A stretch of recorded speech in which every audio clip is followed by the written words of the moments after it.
ਕਿਸ਼ਤ 171ਵੀਂ।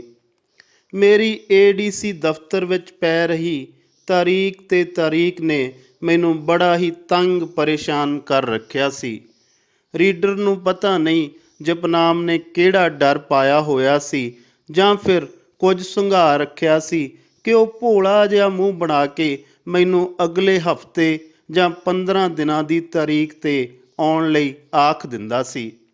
ਆਪਣੇ ਵੱਲੋਂ ਸੱਚਾ ਹੋਣ ਦਾ ਮਾਰਾ ਨਾਲ ਹੀ ਆਖ ਦਿੰਦਾ ਸੀ, ਫਿਕਰ ਨਾ ਕਰ, ਅਗਲੀ ਤਰੀਕ 'ਤੇ ਤੁਹਾਡਾ ਕੰਮ ਨਿਬੇੜ ਹੀ ਦੇਣਾ ਹੈ।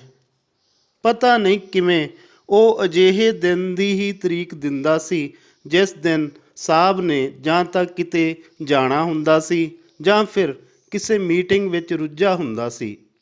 ਜਿਸ ਦਿਨ ਸਾਹਿਬ ਬੈਠਾ ਵੀ ਹੁੰਦਾ ਸੀ ਤਾਂ ਆਖ ਦਿੰਦਾ, ਅੱਜ ਤਾਂ ਸਿਰਫ ਫੂਡ ਸੇਫਟੀ ਵਾਲੇ ਕੇਸ ਹੀ ਨਿਬੇੜਨੇ ਨੇ। ਜਾਂ ਫਿਰ ਬਹਾਨਾ ਲਾ ਦਿੰਦਾ ਸੀ, ਅੱਜ ਤਾਂ ਸਾਹਿਬ ਨੇ ਰਿਕਵਰੀ ਵਾਲੇ ਕੇਸ ਹੀ ਸੁਣਨੇ ਨੇ, ਤੁਸੀਂ ਅਗਲੇ ਸ਼ੁੱਕਰਵਾਰ ਆ ਜਾਇਓ। ਆਈ ਤਰੀਕ 'ਤੇ ਮੈਨੂੰ ਨਵਾਂ ਬਹਾਨਾ ਸੁਣਨ ਨੂੰ ਮਿਲ ਜਾਂਦਾ ਸੀ। ਮੈਂ ਇਸ ਗੱਲੋਂ ਵੀ ਪਰੇਸ਼ਾਨ ਸਾਂ ਕਿ ਦੂਜੀ ਧਿਰ ਨਾ ਤਾਂ ਅਦਾਲਤ ਵਿੱਚ ਖੁੱਲ੍ਹ ਕੇ ਸਾਹਮਣੇ ਆ ਰਹੀ ਹੈ ਤੇ ਨਾ ਹੀ ਏਡੀਸੀ ਵਾਲੇ ਮੁਕੱਦਮੇ ਵਿੱਚ। ਉਹਨਾਂ ਦਾ ਜਾਂਦਾ ਵੀ ਕੁਝ ਨਹੀਂ ਸੀ, ਪਰ ਮੈਂ ਸਕੂਲ ਤੋਂ ਭੱਜਾ ਆਉਂਦਾ ਸਾਂ ਕਿ ਇਸ ਵਾਰ ਜ਼ਰੂਰ ਸੁਣਵਾਈ ਹੋਵੇਗੀ, ਪਰ ਹਰ ਵਾਰ ਸਾਰੀ ਦਿਹਾੜੀ ਗਾਲ ਕੇ ਸ਼ਾਮ ਨੂੰ ਨਵੀਂ ਤਾਰੀਖ ਸੁਣ ਕੇ ਹੀ ਘਰ ਮੁੜ ਆਉਂਦਾ ਸਾਂ। ਇਹ ਸਿਲਸਿਲਾ ਹਨੂਮਾਨ ਦੀ ਪੂਛ ਵਾਂਗ ਲੰਬਾ ਹੀ ਲੰਬਾ ਹੁੰਦਾ ਜਾ ਰਿਹਾ ਸੀ। ਇਸ ਦੇ ਨਾਲ ਹੀ ਨਗਰ ਨਿਗਮ ਵਾਲੇ ਵੀ ਮੈਨੂੰ ਕੋਈ ਲੜ ਸਿਰਾ ਨਹੀਂ ਫੜਾ ਰਹੇ ਸਨ। ਉਂਝ ਇੱਕ ਦਿਨ ਮੇਰੀ ਪਾਈ ਹੋਈ RTI ਦਾ ਜਵਾਬ ਉਹਨਾਂ ਨੇ ਭੇਜ ਦਿੱਤਾ ਸੀ। ਇਸ ਵਿੱਚ ਲਿਖਿਆ ਹੋਇਆ ਸੀ ਕਿ ਗੁਰਨੇਕ ਨੇ ਨਗਰ ਨਿਗਮ ਵੱਲੋਂ ਭੇਜੇ ਗਏ ਨੋਟਿਸਾਂ ਦਾ ਕੋਈ ਵੀ ਜਵਾਬ ਨਹੀਂ ਦਿੱਤਾ ਹੈ ਅਤੇ ਅਜੇ ਤੀਕਰ ਉਸ ਉੱਪਰ ਕੋਈ ਵੀ ਕਾਰਵਾਈ ਨਹੀਂ ਕੀਤੀ ਗਈ ਹੈ। ਮੈਂ ਬੜਾ ਹੀ ਪਰੇਸ਼ਾਨ ਹੋਇਆ ਕਿ ਜੇ ਉਹ ਸਬੂਤ ਪੇਸ਼ ਨਹੀਂ ਕਰ ਰਿਹਾ ਹੈ ਤਾਂ ਉਸ ਨੂੰ ਐਕਸ ਪਾਰਟੀ ਕਰਾਰ ਦੇ ਕੇ ਇੱਕ ਤਰਫਾ ਕਾਰਵਾਈ ਕਿਉਂ ਨਹੀਂ ਕੀਤੀ ਜਾ ਰਹੀ। ਬੜੀ ਹੀ ਸੋਚ ਵਿਚਾਰ ਤੋਂ ਬਾਅਦ ਮੈਂ ਸਥਾਨਕ ਸਰਕਾਰਾਂ ਦੇ ਡਾਇਰੈਕਟਰ ਤੇ ਡਿਪਟੀ ਡਾਇਰੈਕਟਰ ਨੂੰ ਇਸ ਸੰਬੰਧੀ ਲਿਖਤੀ ਸ਼ਿਕਾਇਤ ਕਰ ਦਿੱਤੀ। ਹੁਣ ਮੇਰਾ ਸਵੈ ਵਿਸ਼ਵਾਸ ਪੂਰੇ ਜ਼ੋਰਾਂ 'ਤੇ ਸੀ ਕਿ ਮੈਂ ਆਪਣੇ ਵਿਰੋਧੀਆਂ ਨੂੰ ਉਹਨਾਂ ਦੁਆਰਾ ਬੁਣੇ ਹੋਏ ਜਾਲ ਵਿੱਚ ਫਸਾ ਲਿਆ ਹੈ, ਕਿਉਂਕਿ ਮੇਰੀ ਸੋਚ ਮੁਤਾਬਕ ਦੋਵੇਂ ਪੁਲਸੀਏ ਬੱਸ ਵਾਲੇ ਕੇਸ ਵਿੱਚ ਜਕੜੇ ਜਾ ਚੁੱਕੇ ਸਨ ਅਤੇ ਗੁਰਨੇਕ ਕਈ ਮਹੀਨਿਆਂ ਤੱਕ ਆਪਣੇ ਬਣੇ ਹੋਏ ਮਕਾਨ ਅਤੇ ਕਬਜ਼ੇ ਵਿੱਚ ਕੀਤੀ ਹੋਈ ਜਗ੍ਹਾ ਦੀ ਰਜਿਸਟਰੀ ਵਿਖਾਉਣ ਤੋਂ ਅਸਮਰੱਥ ਰਿਹਾ ਸੀ। ਬੇਸ਼ੱਕ ਨਗਰ ਨਿਗਮ ਦੇ ਦਫ਼ਤਰ ਵਿੱਚ ਤਾਂ ਉਹ ਸਿਫਾਰਸ਼ਾਂ ਪੁਆ ਕੇ ਆਪਣੇ 'ਤੇ ਹੋਣ ਵਾਲੀ ਕਾਨੂੰਨੀ ਕਾਰਵਾਈ ਨੂੰ ਅੱਗੇ ਤੇ ਹੋਰ ਅੱਗੇ ਪਾਉਣ ਵਿੱਚ ਕਾਮਯਾਬ ਰਿਹਾ ਸੀ, ਪਰ ਜਦ ਨਗਰ ਨਿਗਮ ਦੇ ਉੱਪਰਲੇ ਅਧਿਕਾਰੀ ਨਗਰ ਨਿਗਮ ਦੇ ਸਥਾਨਕ ਅਧਿਕਾਰੀਆਂ ਨੂੰ ਖਿੱਚਣਗੇ ਤਾਂ ਫਿਰ ਉਹ ਕਿਸੇ ਦੀ ਵੀ ਸਿਫਾਰਿਸ਼ ਨਹੀਂ ਮੰਨ ਸਕਣਗੇ। ਕਿਸ਼ਤ 172ਵੀਂ। ਮੇਰੀ ਮਾਂ ਹੀ ਮੈਨੂੰ ਲਿਖਣ ਲਈ ਪ੍ਰੇਰਿਤ ਕਰਦੀ ਰਹੀ ਸੀ, ਪਰ ਹੁਣ ਕੁਝ ਦੇਰ ਤੋਂ ਮੇਰਾ ਇਹ ਕਾਰਜ ਕੁਝ ਹੌਲੀ ਹੋ ਗਿਆ ਸੀ। ਇੱਕ ਦਿਨ ਉਹ ਮੈਨੂੰ ਆਖਣ ਲੱਗੀ, ਪੁੱਤ, ਕੇਸ ਕੂਸ ਤਾਂ ਚੱਲਦੇ ਹੀ ਰਹਿੰਦੇ ਹੁੰਦੇ ਆ, ਤੂੰ ਆਪਦਾ ਲਿਖਣ ਵੱਲ ਵੀ ਧਿਆਨ ਦੇ। ਰੋਜ਼ ਅਖਬਾਰ ਵੇਖਦੀ ਆ, ਉਸ ਵਿੱਚ ਤੇਰਾ ਕਦੇ ਕੁਝ ਛਪਿਆ ਹੀ ਨਹੀਂ ਹੁੰਦਾ। ਮਾਂ, ਵਕਤ ਹੀ ਨਹੀਂ ਲੱਗਦਾ, ਲਿਖਾਂ ਕਦੋਂ? ਮੈਨੂੰ ਤਾਂ ਲੱਗਦਾ ਕਿ ਲਿਖਣਾ ਪੜ੍ਹਨਾ ਵੀ ਵਿਹਲੇ ਬੰਦਿਆਂ ਦਾ ਹੀ ਕੰਮ ਆ। ਮੈਂ ਸਫਾਈ ਦਿੱਤੀ ਸੀ। ਉਹ ਆਖਣ ਲੱਗੀ, ਨਹੀਂ, ਤੇਰੀ ਗੱਲ ਪੂਰੀ ਤਰ੍ਹਾਂ ਗਲਤ ਆ। ਜੇ ਬੰਦੇ ਦਾ ਲਿਖਣ ਦਾ ਮਨ ਹੋਵੇ, ਭਾਵੇਂ ਉਹ ਜਿੰਨਾ ਮਰਜ਼ੀ ਰੁੱਝਿਆ ਹੋਵੇ, ਪੜ੍ਹੇ ਲਿਖੇ ਬਿਨਾਂ ਉਸ ਨੂੰ ਨੀਂਦ ਹੀ ਨਹੀਂ ਆਉਂਦੀ। ਇਹ ਆਖ ਕਿ ਤੇਰੀ ਆਪਦੀ ਨੀਅਤ ਹੀ ਫਿੱਟੀ ਹੋਈ ਆ। ਹੱਡ ਹਰਾਮੀ, ਹੁਜਤਾਂ ਢੇਰ ਵਾਲੀ ਗੱਲ ਹੋਈ ਪਈ ਆ। ਮੇਰੀ ਮਾਂ ਨੇ ਸਪਸ਼ਟ ਗੱਲ ਕੀਤੀ ਸੀ। ਉਸ ਦੀ ਇਹ ਦਲੀਲ ਇੰਨੀ ਜ਼ਿਆਦਾ ਵਜ਼ਨਦਾਰ ਸੀ ਕਿ ਮੈਂ ਨਿਰੁੱਤਰ ਹੋ ਗਿਆ ਸਾਂ ਤੇ ਕੁਝ ਵੀ ਬੋਲ ਨਹੀਂ ਸਾਂ ਸਕਿਆ। ਮੇਰੀ ਚੁੱਪ ਅਤੇ ਮੇਰੀ ਮਾਨਸਿਕ ਹਾਲਤ ਤੋਂ ਮੇਰੀ ਮਾਂ ਮੇਰੇ ਅੰਦਰ ਦੀ ਭਾਵਨਾ ਸਮਝ ਗਈ ਸੀ ਤੇ ਉਸ ਨੇ ਗੱਲ ਟਾਲਣ ਦੇ ਰੌਂ ਵਿੱਚ ਮੈਨੂੰ ਪੁੱਛਿਆ, ਫਿਰ ਤੂੰ ਉਧਰਲੇ ਘਰੇ ਜਾ ਕੇ ਕੀ ਲਿਖਦਾ ਰਹਿੰਦਾ, ਮੈਨੂੰ ਵੀ ਦੱਸ। ਸ਼ਿਕਾਇਤਾਂ। ਮੈਂ ਸਿਰਫ ਇੱਕ ਹੀ ਸ਼ਬਦ ਬੋਲਿਆ ਸੀ, ਪਰ ਕੁਝ ਹੀ ਪਲਾਂ ਵਿੱਚ ਉਹ ਮੇਰੀ ਸਾਰੀ ਮਜਬੂਰੀ ਸਮਝ ਗਈ ਸੀ। ਚੱਲ ਮੈਨੂੰ ਤਾਂ ਇਹੀ ਦੱਸ ਦਿਆ ਕਰ ਕਿ ਤੂੰ ਸ਼ਿਕਾਇਤਾਂ ਵਿੱਚ ਕੀ ਕੀ ਲਿਖਦਾ। ਤੇਰਾ ਲਿਖਿਆ ਸੁਣ ਕੇ ਘੱਟੋ ਘੱਟ ਮਨ ਨੂੰ ਤਸੱਲੀ ਤਾਂ ਰਹੂ ਕਿ ਮੇਰਾ ਪੁੱਤ ਲਿਖੀ ਜਾ ਰਿਹਾ, ਉਹਦੀ ਕਲਮ ਤਾਂ ਚੱਲਦੀ ਹੋਈ ਆ। ਚਾਹੇ ਉਹ ਅਖਬਾਰਾਂ ਜਾਂ ਰਸਾਲਿਆਂ ਲਈ ਨਹੀਂ ਲਿਖ ਰਿਹਾ, ਆਪਣੇ ਬਚਾਅ ਲਈ ਤਾਂ ਲਿਖ ਹੀ ਰਿਹਾ ਨਾ। ਮਾਂ ਨੇ ਇਹ ਗੱਲ ਇੰਨੇ ਪਿਆਰ ਤੇ ਗੂੜ੍ਹ ਜਜ਼ਬਾਤ ਨਾਲ ਆਖੀ ਕਿ ਮੈਨੂੰ ਕੁਝ ਸੁੱਝ ਹੀ ਨਹੀਂ ਸੀ ਰਿਹਾ ਕਿ ਮੈਂ ਕੀ ਕਰਾਂ ਤੇ ਕੀ ਆਖਾਂ। ਮੇਰੀ ਮਾਨਸਿਕ ਹਾਲਤ ਨੂੰ ਸਮਝਦੇ ਹੋਏ ਉਸ ਨੇ ਬੜੇ ਹੀ ਪਿਆਰ ਨਾਲ ਆਖਿਆ, ਚੱਲ ਸ਼ਿਕਾਇਤਾਂ ਹੀ ਸੁਣਾ ਦੇ, ਮੇਰੇ ਮਨ ਨੂੰ ਤਸੱਲੀ ਤਾਂ ਹੋ ਜਾਵੇਗੀ ਕਿ ਮੈਂ ਆਪਣੇ ਪੁੱਤ ਦੀ ਇੱਕ ਲਿਖੀ ਹੋਈ ਨਵੀਂ ਲਿਖਤ ਸੁਣ ਲਈ ਹੈ। ਮੈਂ ਬੜੇ ਹੀ ਡਰੇ ਹੋਏ ਮਨ ਨਾਲ ਪਹਿਲਾਂ ਤਾਂ ਦੋਵਾਂ ਪੁਲਿਸ ਵਾਲਿਆਂ ਦੀ ਕੀਤੀ ਹੋਈ ਸ਼ਿਕਾਇਤ ਪੜ੍ਹ ਦਿੱਤੀ ਤੇ ਨਾਲ ਹੀ ਗਰਨੇਕ ਵਿਰੁੱਧ ਕੀਤੀ ਹੋਈ ਸ਼ਿਕਾਇਤ ਵੀ ਹੂਬਹੂ ਉਸ ਨੂੰ ਸੁਣਾ ਦਿੱਤੀ। ਕਿਸ਼ਤ 173ਵੀਂ। ਸ਼ਿਕਾਇਤਾਂ ਨੂੰ ਸੁਣ ਮੇਰੀ 5 ਜਮਾਤਾਂ ਪੜ੍ਹੀ ਮਾਂ ਇੰਨੀ ਜ਼ਿਆਦਾ ਖੁਸ਼ ਹੋਈ ਕਿ ਉਸ ਦੇ ਮੂੰਹੋਂ ਸਹਿਜ ਸੁਭਾਅ ਹੀ ਨਿਕਲਿਆ, ਪੁੱਤ ਹੁਣ ਤਾਂ ਵੱਡੇ ਤੋਂ ਵੱਡੇ ਅਧਿਕਾਰੀਆਂ ਦੀਆਂ ਅੱਖਾਂ ਵੀ ਖੁੱਲ੍ਹ ਜਾਣਗੀਆਂ, ਇਹਨਾਂ ਅਕਲ ਦੇ ਅੰਨ੍ਹਿਆਂ ਦੀਆਂ ਤਾਂ ਖੁੱਲ੍ਹਣੀਆਂ ਹੀ ਖੁੱਲ੍ਹਣੀਆਂ ਨੇ। ਤੈਨੂੰ ਤੇਰੀ ਮਾਂ ਦੀ ਅਸੀਸ ਹੈ ਕਿ ਤੂੰ ਇਸ ਕੇਸ ਵਿੱਚੋਂ ਜੇਤੂ ਹੋ ਕੇ ਨਿਕਲੇਂਗਾ। ਬੰਦਾ ਖੜ੍ਹੇ ਨਾ ਖੜ੍ਹੇ, ਪਰ ਰੱਬ ਸੱਚ ਨਾਲ ਜ਼ਰੂਰ ਖੜ੍ਹਦਾ ਹੈ। ਇਹ ਸ਼ਬਦ ਆਖਦਿਆਂ ਉਸ ਦੇ ਜੋੜੇ ਹੋਏ ਹੱਥ ਆਪਣੇ ਆਪ ਹੀ ਅਸਮਾਨ ਵੱਲ ਨੂੰ ਉੱਠ ਗਏ ਸਨ। ਮੈਂ ਗੱਲ ਨੂੰ ਜਰਾ ਕੁ ਹਾਸੇ ਵਿੱਚ ਪਾਉਂਦਿਆਂ ਆਖਿਆ, ਮਾਂ ਪਹਿਲਾਂ ਤਾਂ ਤੂੰ ਕਦੇ ਅਜਿਹੀ ਅਸੀਸ ਨਹੀਂ ਦਿੱਤੀ, ਅੱਜ ਜਦ ਉਹਨਾਂ ਨੂੰ ਮੈਂ ਫਸਾ ਲਿਆ ਤਾਂ ਤੂੰ ਧੜੀ ਧੜੀ ਦੀਆਂ ਅਸੀਸਾਂ ਦੇਣ ਲੱਗ ਪਈ ਐ। ਉਹ ਆਖਣ ਲੱਗੀ, ਪੁੱਤ ਤੇਰੇ ਨਾਲੋਂ ਜ਼ਿਆਦਾ ਮੈਂ ਤੜਪੀ ਹਾਂ। ਇਹ ਮੈਂ ਜਾਣਦੀ ਹਾਂ ਜਾਂ ਫਿਰ ਮੇਰਾ ਰੱਬ ਜਾਣਦਾ। ਮੈਂ ਤਾਂ ਪਹਿਲੇ ਦਿਨੋਂ ਹੀ ਆਖੀ ਜਾਂਦੀ ਹਾਂ ਕਿ ਮੇਰੇ ਗਊ ਵਰਗੇ ਪੁੱਤ ਨੂੰ ਤੜਪਾ ਕੇ ਇਹਨਾਂ ਨੂੰ ਸ਼ਾਂਤੀ ਨਹੀਂ ਮਿਲਣੀ। ਉਹ ਕੁੱਤੇ ਪੁਲਸੀਏ ਵੀ ਆਪਣੀ ਕੀਤੀ ਆਪੇ ਹੀ ਭੁਗਤਣਗੇ। ਮੈਂ ਤਾਂ ਕੱਲ੍ਹ ਵੀ ਆਖਦੀ ਸੀ ਤੇ ਅੱਜ ਵੀ ਆਖੀ ਜਾਂਦੀ ਹਾਂ ਕਿ ਸੱਚ ਸੱਚ ਹੀ ਰਹਿੰਦਾ ਤੇ ਝੂਠ ਝੂਠ। ਸੱਚ ਜਾਣੀ ਪੁੱਤ, ਹੁਣ ਤਾਂ ਮੈਨੂੰ ਸੁਪਨੇ ਵਿੱਚ ਵੀ ਇਹ ਵੱਡੇ ਨਾਡੂ ਖਾਂ ਤੇਰੀਆਂ ਮਿੰਨਤਾਂ ਕਰਦੇ ਦਿਸਣ ਲੱਗ ਪਏ ਨੇ। ਮਾਂ ਨੇ ਬੜੇ ਹੀ ਪਿਆਰ ਨਾਲ ਉੱਤਰ ਦਿੱਤਾ ਸੀ। ਮੈਂ ਮਾਂ ਨੂੰ ਟਾਂ ਚਲਾਉਂਦਿਆਂ ਆਖਿਆ, ਮਾਂ ਤੈਨੂੰ ਪਤਾ ਜੋ ਲੱਗ ਗਿਆ ਕਿ ਮੈਂ ਅਜਿਹੀਆਂ ਸ਼ਿਕਾਇਤਾਂ ਕਰਨ ਲੱਗਿਆ ਹੋਇਆ, ਤਾਂ ਹੀ ਤੈਨੂੰ ਉਹ ਮੇਰੀਆਂ ਮਿੰਨਤਾਂ ਕਰਦੇ ਹੋਏ ਦਿਸਣ ਲੱਗ ਪਏ ਨੇ। ਉਹ ਆਖਣ ਲੱਗੀ, ਪੁੱਤ ਤੂੰ ਹੀ ਦੱਸ, ਤੂੰ ਉਸ ਝਗੜੇ ਤੋਂ ਬਾਅਦ ਕਦੇ ਮੇਰੇ ਨਾਲ ਖੁੱਲ੍ਹ ਕੇ ਕੋਈ ਗੱਲ ਕੀਤੀ ਆ ਕਦੇ? ਨਾ ਤੂੰ ਆਪਣੀ ਘਰਵਾਲੀ ਨਾਲ ਕਰਦਾ ਹੈ। ਅਸੀਂ ਤਾਂ ਸਗੋਂ ਅੰਦਰੋਂ ਅੰਦਰ ਹੀ ਕੁੜਦੀਆਂ ਰਹਿੰਦੀਆਂ ਕਿ ਤੁਸੀਂ ਦੋਵੇਂ ਭਰਾ ਸਾਨੂੰ ਬਹੁਤਾ ਕੁਝ ਦੱਸਦੇ ਹੀ ਨਹੀਂ। ਮੇਰਾ ਤਾਂ ਮਨ ਦੀ ਸੋਚ ਮੁਤਾਬਕ ਇਹ ਇੱਕ ਅੰਦਾਜ਼ਾ ਸੀ ਜੋ ਮੈਂ ਤੈਨੂੰ ਦੱਸ ਦਿੱਤਾ। ਬਾਕੀ ਤੁਸੀਂ ਹੀ ਜਾਣੋ ਜਿਹੜੇ ਨਿੱਤ ਦਫ਼ਤਰਾਂ ਕਚਹਿਰੀਆਂ ਵਿੱਚ ਧੱਕੇ ਖਾਂਦੇ ਫਿਰਦੇ ਹੋ। ਮਾਂ ਨੇ ਲੰਬੀ ਸਾਰੀ ਹੀਰ ਸੁਣਾ ਦਿੱਤੀ ਸੀ। ਮੈਂ ਮਾਂ ਦੀ ਗੱਲ ਨਾਲ ਸਹਿਮਤ ਹੋ ਗਿਆ ਸਾਂ, ਕਿਉਂਕਿ ਮੈਂ ਕਦੇ ਵੀ ਅਜਿਹੀ ਕੋਈ ਗੱਲ ਘਰਦਿਆਂ ਨਾਲ ਸਾਂਝੀ ਨਹੀਂ ਕੀਤੀ ਸੀ। ਇਹ ਤਾਂ ਮੈਂ ਤੇ ਯਾਦਵਿੰਦਰ ਹੀ ਸਾਂ ਜੋ ਆਪਸੀ ਰਾਏ ਮਸ਼ਵਰਾ ਕਰਦੇ ਕਰਦੇ ਇਸ ਕੇਸ ਨੂੰ ਖਿੱਚ ਧੂ ਕੇ ਇੱਥੋਂ ਤੱਕ ਲੈ ਆਏ ਸਾਂ। ਸ਼ਾਇਦ ਸਾਡਾ ਇਹ ਮੰਨਣਾ ਸੀ ਕਿ ਆਦਮੀ ਜਿੰਨਾ ਮਰਜ਼ੀ ਸਿਆਣਾ ਹੋਵੇ, ਰਸੋਈ ਅਤੇ ਘਰ ਦੇ ਅੰਦਰੂਨੀ ਮਾਮਲਿਆਂ ਵਿੱਚ ਔਰਤ ਦੀ ਹੀ ਚੱਲਣ ਦਿੱਤੀ ਜਾਣੀ ਚਾਹੀਦੀ ਹੈ ਅਤੇ ਬਾਹਰੀ, ਖਾਸ ਕਰਕੇ ਥਾਣੇ ਕਚਹਿਰੀਆਂ ਦੇ ਮਾਮਲਿਆਂ ਵਿੱਚ ਔਰਤਾਂ ਨੂੰ ਜਿੰਨਾ ਦੂਰ ਰੱਖਿਆ ਜਾਵੇ ਉਹ ਚੰਗਾ ਹੁੰਦਾ ਹੈ। ਇਸ ਲਈ ਅਸੀਂ ਉਹਨਾਂ ਦੁਆਰਾ ਪੁੱਛੇ ਗਏ ਸਵਾਲਾਂ ਦਾ ਜਵਾਬ ਜ਼ਿਆਦਾਤਰ ਗੋਲ ਮੋਲ ਹੀ ਕਰ ਜਾਂਦੇ ਹੁੰਦੇ ਸਾਂ। ਸਾਨੂੰ ਆਪਣੀ ਮਾਂ ਦੀ ਸਿਹਤ ਦੀ ਵੀ ਚਿੰਤਾ ਸੀ, ਇਸ ਲਈ ਅਸੀਂ ਕਦੇ ਵੀ ਪੂਰਾ ਸੱਚ ਘਰਦਿਆਂ ਨੂੰ ਨਹੀਂ ਦੱਸਿਆ ਸੀ। ਕਿਸ਼ਤ 174ਵੀਂ।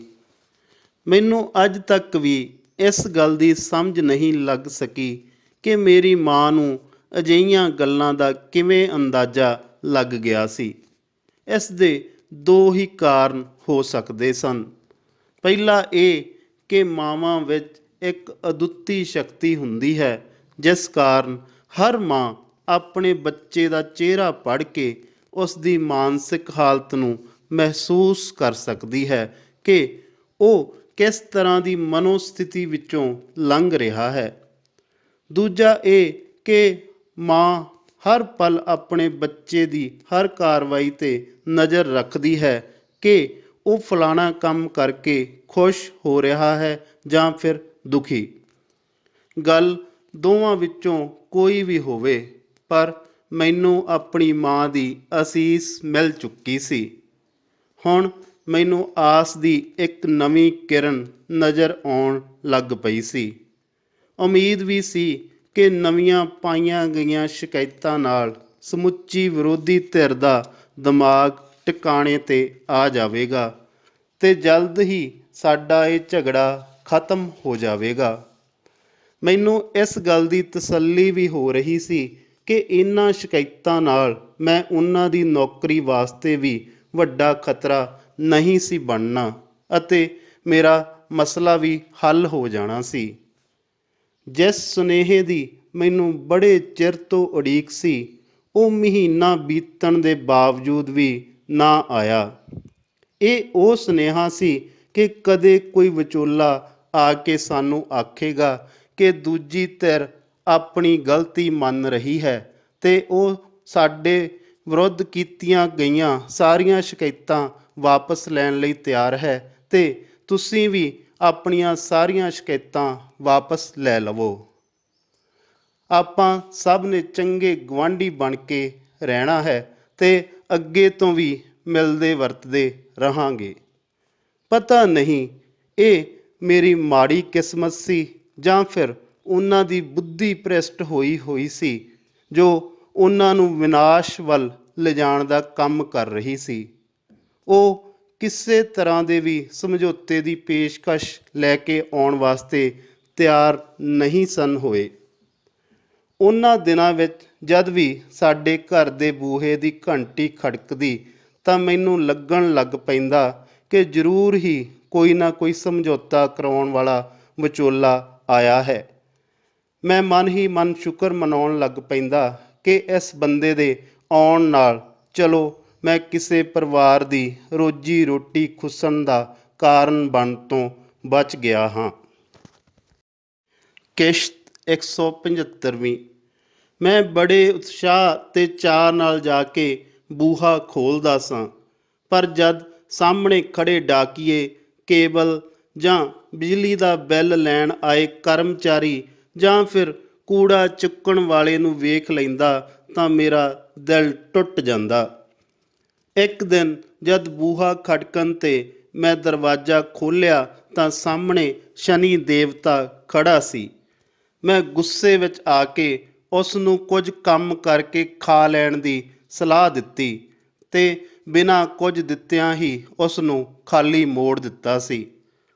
ਉਸ ਨੂੰ ਦਰ ਤੋਂ ਖਾਲੀ ਮੋੜਨ ਤੋਂ ਬਾਅਦ ਵੀ ਮੈਨੂੰ ਗੁੱਸਾ ਆ ਰਿਹਾ ਸੀ ਕਿ ਜਿਨ੍ਹਾਂ ਬੰਦਿਆਂ, ਬੇਸ਼ੱਕ ਉਹ ਮੇਰੇ ਵਿਰੋਧੀ ਹੀ ਸਨ ਤੇ ਮੇਰਾ ਨੁਕਸਾਨ ਵੀ ਕਰ ਰਹੇ ਸਨ, ਦਾ ਮੈਂ ਸ਼ਨੀ ਗ੍ਰਹਿ ਟਾਲਣ ਦੀ ਕੋਸ਼ਿਸ਼ ਕਰ ਰਿਹਾ ਹਾਂ, ਉਹ ਲੋਹੇ ਦਾ ਥਣ ਬਣੇ ਹੋਏ ਆਪੋ ਆਪਣੇ ਘਰੀਂ ਦੜੇ ਬੈਠੇ ਹਨ ਤੇ ਐਵੇਂ ਹੀ ਲੋਕਾਂ ਲਈ ਮੰਨਤਾਂ ਮੰਗੀ ਜਾ ਰਿਹਾ ਹਾਂ। ਅੰਧ ਵਿਸ਼ਵਾਸ ਮੁਤਾਬਕ ਮੇਰੇ 'ਤੇ ਆਇਆ ਸ਼ਨੀ ਗ੍ਰਹਿ ਅਜੇ ਤੱਕ ਵੀ ਟਲਿਆ ਨਹੀਂ ਸੀ, ਪਰ ਮੈਨੂੰ ਤਾਂ ਦੂਜੀ ਧਿਰ ਦੀ ਫਿਕਰ ਵੀ ਵੱਡ ਖਾਈ ਜਾ ਰਹੀ ਸੀ ਕਿ ਕਿਤੇ ਮੈਂ ਉਹਨਾਂ ਦੇ ਸ਼ਨੀ ਗ੍ਰਹਿ ਦੇ ਸਫਲ ਹੋਣ ਦਾ ਕਾਰਨ ਤੇ ਵਜ੍ਹਾ ਮੈਂ ਹੀ ਨਾ ਬਣ ਜਾਵਾਂ ਤੇ ਮੇਰੇ ਕਾਰਨ ਉਹਨਾਂ ਦਾ ਕੋਈ ਨੁਕਸਾਨ ਹੋ ਜਾਵੇ। ਮੇਰੇ ਵੱਲੋਂ ਦੁਰਕਾਰਿਆ ਨਜੂਮੀ ਵੀ ਮੇਰੀਆਂ ਨਜ਼ਰਾਂ ਤੋਂ ਓਹਲੇ ਹੋ ਚੁੱਕਾ ਸੀ, ਪਰ ਮੇਰੇ ਮਨ ਨੂੰ ਇੰਨੀ ਕੁ ਸਮਝ ਜ਼ਰੂਰ ਸੀ ਕਿ ਜੇ ਮੈਂ ਆਪਣੀ ਕਾਨੂੰਨੀ ਕਾਰਵਾਈ ਕਰਵਾਉਣ 'ਤੇ ਉਤਰ ਆਇਆ ਤਾਂ ਦੂਜੀ ਧਿਰ ਨੂੰ ਭੱਜਦੇ ਹੋਏ ਰਾਹ ਨਹੀਂ ਦਿਸਣਾ।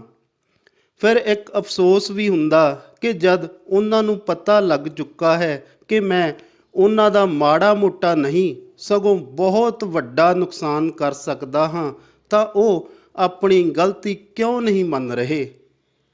ਮੇਰੇ ਵੱਲੋਂ ਕੀਤੀ ਕਾਨੂੰਨੀ ਕਾਰਵਾਈ ਨਾਲ ਨੁਕਸਾਨ ਤਾਂ ਵੱਡਿਆਂ ਦਾ ਹੋਣਾ ਸੀ, ਪਰ ਭੁਗਤਣਾ ਉਹਨਾਂ ਦੇ ਬੱਚਿਆਂ ਨੂੰ ਪੈਣਾ ਸੀ ਜਿਨ੍ਹਾਂ ਦਾ ਕੋਈ ਦੋਸ਼ ਨਹੀਂ ਸੀ। ਫਿਰ ਮਨ ਵਿੱਚ ਆਉਂਦਾ ਕਿ ਉਹਨਾਂ ਲਈ ਗਲਤੀ ਨੂੰ ਮੰਨਣਾ ਤੇ ਆਪਣੇ ਹੰਕਾਰ ਨੂੰ ਮਾਰਨਾ ਅਸੰਭਵ ਹੈ। ਉਹ ਕਿਸੇ ਵੀ ਸਥਿਤੀ ਦਾ ਸਾਹਮਣਾ ਕਰਨ ਲਈ ਤਾਂ ਤਿਆਰ ਬੈਠੇ ਨੇ, ਪਰ ਝੁਕਣ ਲਈ ਨਹੀਂ। ਹੁਣ ਮੇਰੀ ਸਥਿਤੀ ਵੀ ਅਜਿਹੀ ਹੀ ਬਣ ਚੁੱਕੀ ਸੀ ਕਿ ਮੈਂ ਝੁਕ ਝੁਕ ਕੇ ਅੱਕ ਤੇ ਥੱਕ ਚੁੱਕਾ ਸਾਂ ਤੇ ਇਸ ਸਥਿਤੀ ਵਿੱਚ ਮੈਂ ਉਹਨਾਂ ਦੀ ਮਿਹਨਤ ਵੀ ਨਹੀਂ ਸਾਂ ਕਰ ਸਕਦਾ ਕਿ ਰਹਿਣ ਦਿਓ, ਬਹੁਤ ਹੋ ਗਿਆ ਹੈ। ਮੈਂ ਮਿਹਨਤ ਵੀ ਕਿਉਂ ਕਰਾਂ? ਮੇਰਾ ਦੋਸ਼ ਵੀ ਕੀ ਹੈ? ਮੈਂ ਆਪਣੀ ਥਾਂ 'ਤੇ ਸਹੀ ਹਾਂ, ਉਹ ਗਲਤ ਹਨ। ਕਿਸ਼ਤ 176ਵੀਂ। ਕਈ ਦਿਨ ਬੀਤ ਜਾਣ ਬਾਅਦ ਮੈਨੂੰ ਲੱਗਣ ਲੱਗਾ ਕਿ ਦੂਜੀ ਧਿਰ ਅਜੇ ਵੀ ਆ ਬੈਲ ਮੁਝੇ ਮਾਰ ਵਾਲੀ ਪਾਗਲਪਨ ਵਾਲੀ ਹਾਲਤ ਵਿੱਚ ਹੀ ਬੈਠੀ ਹੋਈ ਹੈ। ਹੁਣ ਜਦ ਬੈਲ ਹੀ ਉਹਨਾਂ ਨੂੰ ਵਾਰ-ਵਾਰ ਉਠਾ ਕੇ ਆਖ ਰਿਹਾ ਸੀ ਕਿ ਉੱਠ ਤਾਂ ਖੜੋ, ਤੁਸੀਂ ਇਸ ਬੈਲ ਨੂੰ ਸਿਰਫ ਗਊ ਦਾ ਜਾਇਆ ਸਮਝ ਕੇ ਹੀ ਪੰਗਾ ਲੈ ਲਿਆ ਸੀ। ਗਲਤੀ ਮੰਨ ਲਵੋ ਤੇ ਉਸ ਨੂੰ ਆਪਣੇ ਸਿੰਘ ਵਰਤਣ ਲਈ ਮਜਬੂਰ ਨਾ ਕਰੋ। ਦੂਜੀ ਧਿਰ ਫਿਰ ਵੀ ਆਪਣੇ ਹੰਕਾਰ ਵਿੱਚ ਹੀ ਇਸ ਗਊ ਦੇ ਜਾਏ ਨੂੰ ਲੱਤਾਂ ਮਾਰੀ ਜਾ ਰਹੀ ਸੀ ਤਾਂ ਫਿਰ ਗਊ ਦੇ ਜਾਏ ਦਾ ਹਿੰਸਕ ਹੋ ਜਾਣਾ ਵੀ ਕੋਈ ਅਤਕਥਨੀ ਜਾਂ ਜੱਗੋਂ 13ਵੀਂ ਗੱਲ ਨਹੀਂ ਹੋਣੀ ਸੀ। ਮੈਂ ਬਹੁਤ ਦੇਰ ਇਸ ਤਰ੍ਹਾਂ ਹੀ ਸੋਚਦਾ ਰਹਿੰਦਾ। ਔਖ ਦੀ ਲੰਬੀ ਘੜੀ ਹੰਢਾਉਣ 'ਤੇ ਦੂਜੀ ਧਿਰ ਵੱਲੋਂ ਕੋਈ ਠੰਡੀ ਹਵਾ ਦਾ ਬੁੱਲਾ ਨਾ ਆਉਣ ਕਰਕੇ ਮੈਂ ਆਪਣੇ ਹਮਦਰਦ ਪੁਲਿਸ ਵਾਲੇ ਨੂੰ ਫੋਨ ਮਿਲਾ ਲਿਆ ਤੇ ਸਾਰੀ ਸਥਿਤੀ ਤੋਂ ਜਾਣੂ ਕਰਵਾ ਦਿੱਤਾ। ਉਹ ਮੈਨੂੰ ਤੇ ਮੇਰੇ ਕੇਸ ਨੂੰ ਚੰਗੀ ਤਰ੍ਹਾਂ ਸਮਝ ਚੁੱਕਾ ਸੀ। ਉਹ ਬੋਲਿਆ, ਚੱਲ ਇੰਝ ਕਰ, ਪਰਮਾਣੂ ਹਥਿਆਰ ਚਲਾਉਣ ਤੋਂ ਪਹਿਲਾਂ ਇੱਕ ਫੋਕਾ ਜਿਹਾ ਫਾਇਰ ਕਰਕੇ ਹੀ ਵੇਖ ਲੈ, ਸ਼ਾਇਦ ਇਹਨਾਂ ਦੀ ਨੀਂਦ ਟੁੱਟ ਜਾਵੇ। ਤੂੰ 181 ਨੰਬਰ 'ਤੇ ਫੋਨ ਕਰਕੇ ਹੀ ਵੇਖ ਲੈ। ਮੈਂ ਨਿਰਾਸ਼ਾ ਭਰੀ ਆਵਾਜ਼ ਵਿੱਚ ਉਸ ਨੂੰ ਆਖਿਆ, ਉਹ ਤਾਂ ਜੀ ਮੈਂ ਕਿੰਨੀ ਵਾਰ ਪਹਿਲਾਂ ਵੀ ਕਰ ਚੁੱਕਾ, ਸਭ ਉਹਨਾਂ ਦੇ ਹੱਕ ਵਿੱਚ ਹੀ ਭੁਗਤਦੇ ਆ।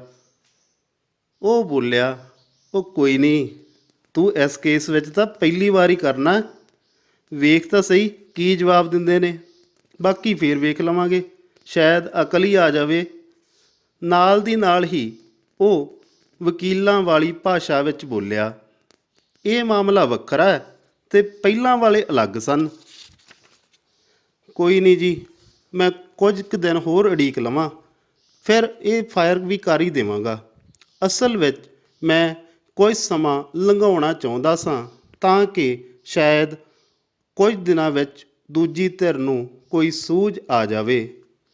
ਉਸ ਨੇ ਆਪਣਾ ਤਜਰਬਾ ਦੱਸਿਆ।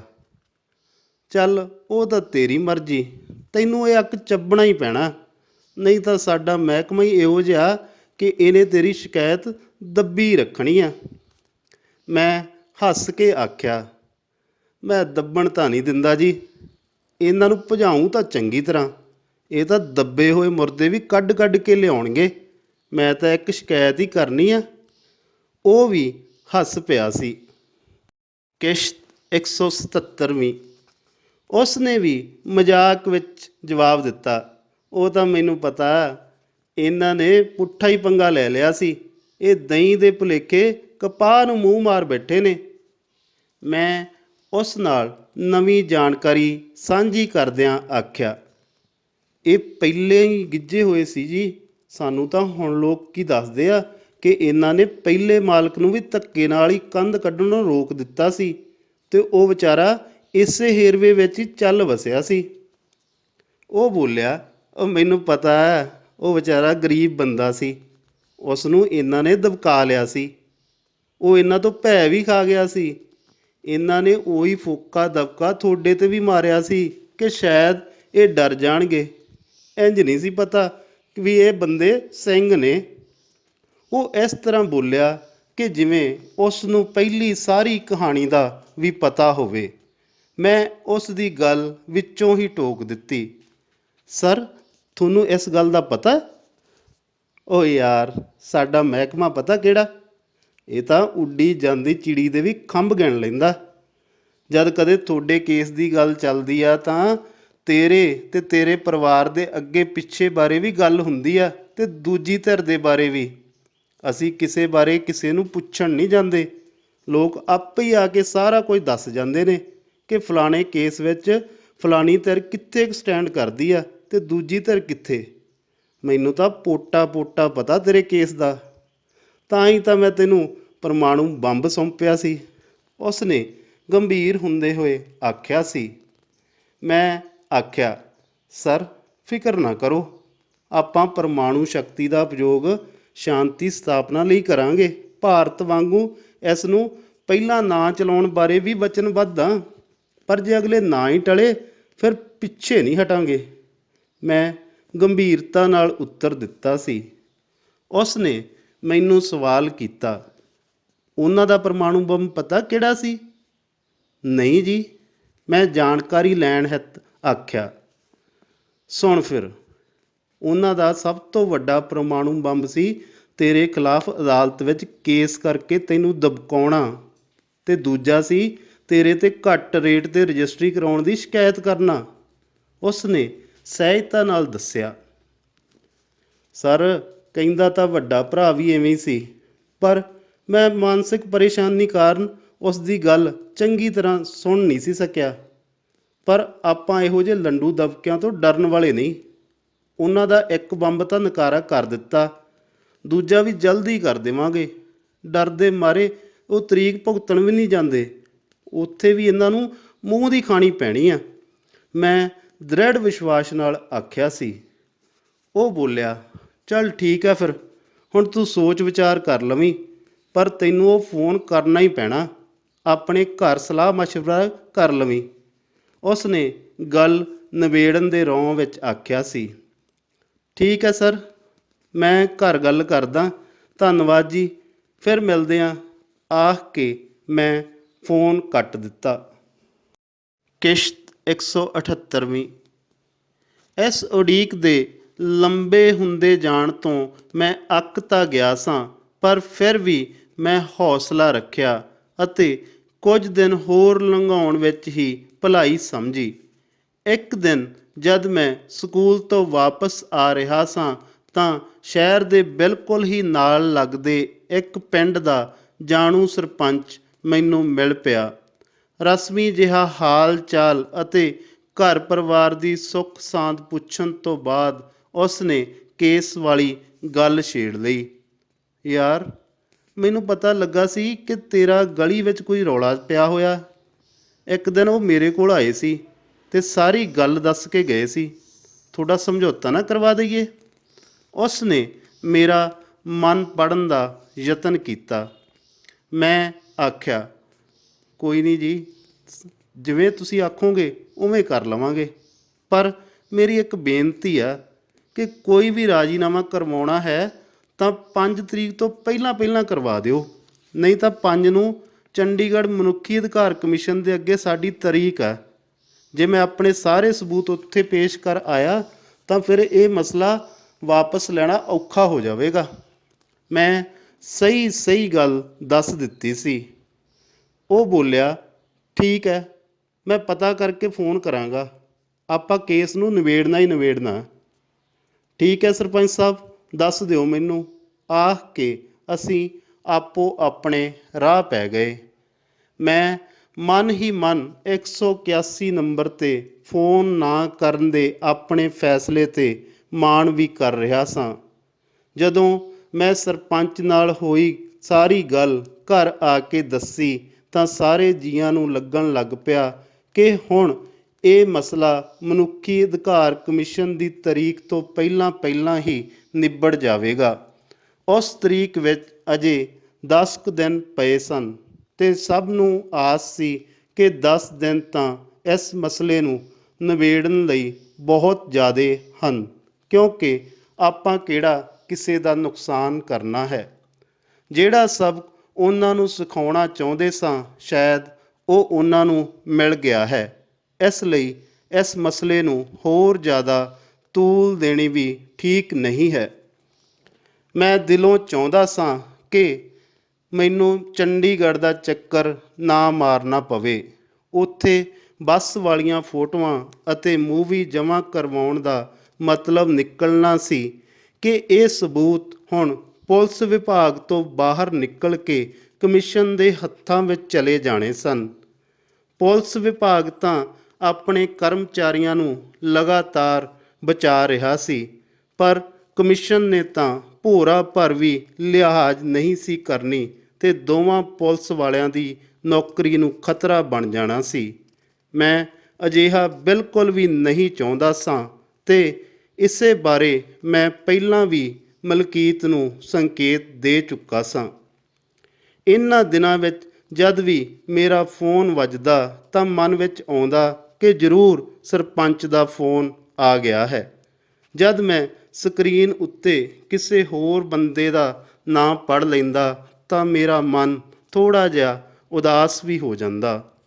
ਫੋਨ ਵੱਜਣ 'ਤੇ ਜੇ ਸਿਰਫ ਨੰਬਰ ਹੀ ਆਉਂਦਾ ਤਾਂ ਮੈਨੂੰ ਲੱਗਣ ਲੱਗਦਾ ਕਿ ਸ਼ਾਇਦ ਸਰਪੰਚ ਨੇ ਕਿਸੇ ਹੋਰ ਫੋਨ ਤੋਂ ਫੋਨ ਕੀਤਾ ਹੋਣਾ ਹੈ ਤੇ ਮੈਂ ਝੱਟ ਦੇਣੇ ਫੋਨ ਚੁੱਕ ਲੈਂਦਾ ਸਾਂ। ਪਰ ਜਦ ਕੋਈ ਹੋਰ ਬੋਲਣ ਲੱਗ ਜਾਂਦਾ ਤਾਂ ਮੈਨੂੰ ਫੋਨ ਕਰਨ ਵਾਲੇ 'ਤੇ ਖਿਝ ਜਿਹੀ ਚੜ੍ਹ ਜਾਂਦੀ ਸੀ। ਕਿਸ਼ਤ 179ਵੀਂ। ਇੱਕ ਦਿਨ ਟੀਵੀ ਅੱਗੇ ਬੈਠਾ ਆਮ ਵਾਂਗ ਖਬਰਾਂ ਸੁਣ ਰਿਹਾ ਸਾਂ। ਇੱਕ ਪੰਜਾਬੀ ਚੈਨਲ ਉੱਪਰ ਚੱਲ ਰਹੀ ਖਬਰ 'ਤੇ ਧਿਆਨ ਪੈਂਦਿਆਂ ਹੀ ਮੇਰੇ ਹੱਥ ਵਿਚਲਾ ਰਿਮੋਟ ਇੱਕ ਵਾਰ ਤਾਂ ਛੁੱਟਣ ਹੀ ਲੱਗਾ ਸੀ। ਇਹ ਖਬਰ ਅਦਾਲਤ ਦੇ ਹੁਕਮਾਂ ਅਨੁਸਾਰ ਸਾਡੇ ਸ਼ਹਿਰ ਦੇ ਇੱਕ ਮਾਨਸਿਕ ਰੋਗੀ ਪਰਿਵਾਰ ਨੂੰ 2 ਦਹਾਕਿਆਂ ਤੋਂ ਬਾਅਦ ਘਰ 'ਚੋਂ ਬਾਹਰ ਕੱਢਣ ਦੀ ਸੀ। ਇਹ ਉਸੇ ਜੁਝਾਰ ਸਿੰਘ ਦੇ ਪਰਿਵਾਰ ਦੀ ਹੀ ਖਬਰ ਸੀ ਜਿਹੜਾ ਮੈਨੂੰ ਉਸ ਦਿਨ ਵਕੀਲ ਦੇ ਕੋਲ ਮਿਲਿਆ ਸੀ। ਟੀਵੀ 'ਤੇ ਵਾਰ-ਵਾਰ ਉਸ ਪਰਿਵਾਰ ਨਾਲ ਸੰਬੰਧਿਤ ਰਿਪੋਰਟਾਂ ਮਸਾਲੇ ਲਾ ਕੇ ਪੇਸ਼ ਕੀਤੀਆਂ ਜਾ ਰਹੀਆਂ ਸਨ। ਕਦੇ ਪਰਿਵਾਰ ਮੁਖੀ ਜੁਝਾਰ ਸਿੰਘ ਨਾਲ ਅਤੇ ਕਦੇ ਉਸ ਦੇ ਵਕੀਲ, ਜੋ ਕਿ ਮੇਰਾ ਵੀ ਵਕੀਲ ਸੀ, ਨਾਲ ਗੱਲਬਾਤ ਵਿਖਾਈ ਜਾ ਰਹੀ ਸੀ। ਹੈਰਾਨੀ ਦੀ ਗੱਲ ਇਹ ਸੀ ਕਿ ਜਦ ਉਸ ਪਰਿਵਾਰ ਨੂੰ ਜ਼ਬਰਦਸਤੀ ਘਰ ਤੋਂ ਬਾਹਰ ਕੱਢਿਆ ਜਾ ਰਿਹਾ ਸੀ ਤਾਂ ਮਾਨਸਿਕ ਰੂਪ 'ਚ ਬਿਮਾਰ ਔਰਤ ਨੇ ਆਪਣੇ ਬੱਚਿਆਂ ਨੂੰ ਬਚਾਉਣ ਲਈ ਉਸ ਟੀਮ 'ਤੇ ਹਮਲਾ ਕਰਨ ਦੀ ਅਸਫਲ ਕੋਸ਼ਿਸ਼ ਕੀਤੀ ਸੀ। ਇੰਨੇ ਵਰ੍ਹਿਆਂ ਦੀ ਸਵੈ ਕੈਦ ਭੋਗਣ ਕਾਰਨ ਉਸ ਦੇ ਹੱਥ ਇੰਨੇ ਮਜ਼ਬੂਤ ਨਹੀਂ ਰਹਿ ਗਏ ਸਨ ਕਿ ਉਹ ਪੁਲਿਸ ਵਾਲਿਆਂ ਦਾ ਮੁਕਾਬਲਾ ਕਰ ਸਕਦੇ। ਮੈਨੂੰ ਲੱਗਾ ਕਿ ਦੁਨੀਆ ਦੀ ਨਜ਼ਰ ਵਿੱਚ ਭਾਵੇਂ ਉਹ ਪਾਗਲ ਸੀ, ਪਰ ਉਸ ਅੰਦਰਲਾ ਮਾਂ ਦਾ ਦਿਲ ਅਜੇ ਵੀ ਆਪਣੀ ਔਲਾਦ ਲਈ ਧੜਕ ਰਿਹਾ ਸੀ। ਆਪਣੇ ਬੱਚਿਆਂ ਦੀ ਸਲਾਮਤੀ ਖਾਤਰ ਉਸਨੇ ਘਰ ਦੀ 4 ਦੀਵਾਰੀ ਨੂੰ ਹੀ ਜੇਲ੍ਹ ਬਣਾ ਲਿਆ ਸੀ ਤੇ ਪਤੀ ਨੂੰ ਵੀ ਬਾਹਰ ਕੱਢ ਦਿੱਤਾ ਸੀ। ਅੱਜ ਉਸ ਦਾ ਆਪਣੇ ਪਰਿਵਾਰ 'ਤੇ ਹਮਲਾ ਹੋਣ ਦਾ ਮਨ ਵਿਚਲਾ ਡਰ ਸੱਚ ਸਾਬਤ ਹੋ ਰਿਹਾ ਸੀ। ਸ਼ਾਇਦ ਇਸ ਲਈ ਉਸਨੇ ਆਪਣੇ ਬੱਚਿਆਂ ਨੂੰ ਬਚਾਉਣ ਦੀ ਖਾਤਰ ਪੁਲਿਸ ਦਲ ਉੱਪਰ ਹਮਲਾ ਕਰ ਦਿੱਤਾ ਸੀ। ਮੈਨੂੰ ਇੱਕ ਪਾਸੇ ਤਾਂ ਖੁਸ਼ੀ ਹੋਈ ਕਿ ਇੱਕ ਪਰਿਵਾਰ ਇਲਾਜ ਕਰਵਾ ਕੇ ਆਮ ਜ਼ਿੰਦਗੀ ਬਿਤਾਉਣ ਲੱਗ ਪਵੇਗਾ, ਪਰ ਮਨ ਵਿੱਚ ਇੱਕ ਸਵਾਲ ਵੀ ਉੱਠ ਰਿਹਾ ਸੀ ਕਿ ਜਦ ਇਸ ਤਰ੍ਹਾਂ ਦੇ ਪਹਿਲ ਦੇ ਆਧਾਰ 'ਤੇ ਵਿਚਾਰੇ ਜਾਣ ਵਾਲੇ ਕੇਸਾਂ ਵਿੱਚ ਸਾਡੀਆਂ ਅਦਾਲਤਾਂ ਅਤੇ ਪ੍ਰਸ਼ਾਸਨ 4-5 ਮਹੀਨੇ ਤੱਕ ਦਾ ਸਮਾਂ ਸਹਿਜੇ ਹੀ ਲਾ ਦਿੰਦਾ ਹੈ ਤਾਂ ਬਾਕੀ ਦੇ ਕੇਸਾਂ ਵਿੱਚ ਤਾਂ ਰੱਬ ਹੀ ਰਾਖਾ। ਸ਼ਾਇਦ ਇਹ ਕਾਨੂੰਨ ਸਾਡੇ ਦੇਸ਼ ਵਿੱਚ ਹੀ ਲਾਗੂ ਹੈ ਕਿ ਜ਼ਿੰਦਗੀ ਦਾ ਅਧਿਕਾਰ ਲਾਗੂ ਕਰਵਾਉਣ ਤੱਕ ਬੰਦੇ ਨੂੰ ਮਰਨ ਲਈ ਵੀ ਛੱਡ ਦਿੱਤਾ ਜਾਂਦਾ ਹੈ। ਆਮ ਬੰਦੇ ਦੀ ਸਮਝ ਮੁਤਾਬਕ ਇਹ ਕੇਸ ਸਭ ਤੋਂ ਪਹਿਲਾਂ ਅਤੇ ਤੇਜ਼ੀ ਨਾਲ ਨਿਬੇੜਨਾ ਬਣਦਾ ਸੀ, ਪਰ ਅਜਿਹੇ ਗੰਭੀਰਤਾ ਅਤੇ ਪਹਿਲ ਦੀ ਮੰਗ ਕਰਦੇ ਕੇਸ ਵਿੱਚ ਵੀ ਸਰਕਾਰੀ ਤੌਰ 'ਤੇ ਸੋਚ ਵਿਚਾਰ ਕਰਨ ਵਿੱਚ ਬੜੀ ਹੀ ਦੇਰ ਕਰ ਦਿੱਤੀ ਗਈ ਸੀ। ਬੇਸ਼ੱਕ ਮੈਂ ਖਬਰਾਂ ਸੁਣ ਰਿਹਾ ਸਾਂ, ਪਰ ਮੇਰੇ ਜ਼ਿਹਨ ਵਿੱਚ ਇਹ ਗੱਲ ਵਾਰ-ਵਾਰ ਆ ਰਹੀ ਸੀ ਕਿ ਨਿਆਂ ਦੇਣ 'ਚ ਕੀਤੀ ਗਈ ਦੇਰੀ ਨਿਆਂ ਨਾ ਦੇਣ ਦੇ ਤੁੱਲ ਹੁੰਦੀ ਹੈ। ਈਦ ਪਿੱਛੋਂ ਤੂੰਬਾ ਫੂਕਣਾ, ਮੇਰੇ ਮੂੰਹੋਂ ਆਪ ਮੁਹਾਰੇ ਹੀ ਇਹ ਸ਼ਬਦ ਨਿਕਲ ਗਏ ਸਨ। ਕਿਸ਼ਤ 180ਵੀਂ।